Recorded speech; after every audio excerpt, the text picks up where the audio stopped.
couple of individual performances. I would say Tommy Taylor and Thibaut who had a fantastic game.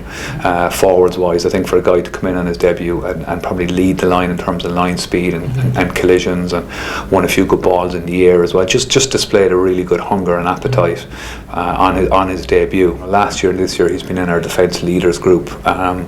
He probably leads more by actions. I think he's like he rebounds off the ground. He makes a tackle, he's off the ground immediately. He's got so many second and third efforts, and he's just back in the game so quickly. The weekend again he led in terms of line speed and just an appetite. And I think that's where you look to your leadership group, you look to your 6-7 guys in your leadership group, and they're the guys that drive the standards on the pitch. We talk about noise a lot and how it can be infectious. Tommy's one of the guys that when you play with him, he makes you be a better defender, and he sets a standard that you try to live up to. Last year was such a contrast. The first half of the year we were a bottom 4 side defensively. What most people probably aren't aware of is the second 11 games we were a top 4 side. So despite what the perception is literally the second half of the year we were operating always in the top 4, and we didn't act like that at the weekend, and it was our first chance to put that out there.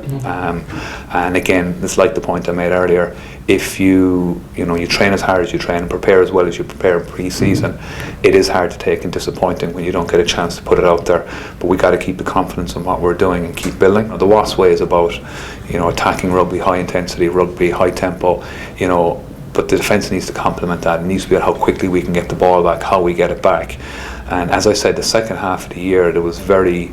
And as I said, I know the perception is quite different, but the second half of the year a lot of those pieces came together, and then the Exeter game was the one where you probably saw the biggest impact around where we were emotionally, where we were I suppose structurally as well. The way that last 4 or 5 minutes in particular does stand out.